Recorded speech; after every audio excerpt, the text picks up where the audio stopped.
सोचिए आप हजारों फीट ऊपर उड़ते हुए जहाज में बैठे हुए हैं। अचानक एक तेज धमाका होता है और जहाज की खिड़कियां खुल जाती हैं। क्या इंसान तुरंत बाहर खिंच जाएगा? क्या जहाज फट जाएगा? या फिर फिल्मों की तरह सब कुछ हवा में उड़ने लगेगा?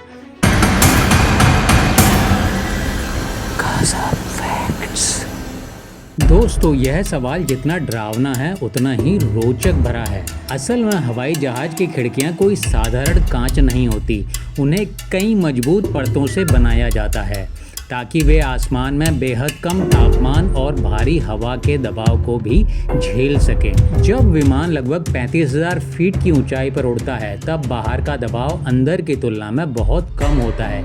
इसी वजह से जहाज के अंदर कृत्रिम रूप से हवा का दबाव बनाए रखा जाता है ताकि यात्री सामान्य तरीके से सांस ले सके।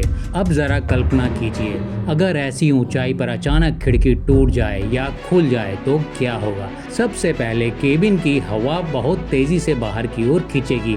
इसे डिकम्प्रेशन कहा जाता है। कुछ सेकंड्स के लिए बहुत तेज हवा, धुंध और शोर पैदा हो सकता है। जो लोग बिल्कुल खिड़की के पास हों उन्हें खतरा हो सकता है, खासकर यदि उन्होंने सीट बेल्ट न लगाई हो। लेकिन फिल्मों की तरह पूरा जहाज फट नहीं जाता और ना ही सारे लोग बाहर उड़ जाते हैं। इसलिए फ्लाइट में बार बार सीट बेल्ट पहनने को कहा जाता है। ऐसी स्थिति में ऊपर से ऑक्सीजन मास्क नीचे गिर जाते हैं। क्योंकि ऊंचाई पर ऑक्सीजन बहुत कम होती है, पायलट तुरंत विमान को नीचे सुरक्षित ऊंचाई पर ले जाने की कोशिश करेगा और जहां लोग सामान्य सांस ले सकें। दिलचस्प बात यह है, आधुनिक विमानों को ऐसी इमरजेंसी परिस्थितियों को ध्यान में रखकर डिज़ाइन किया जाता है।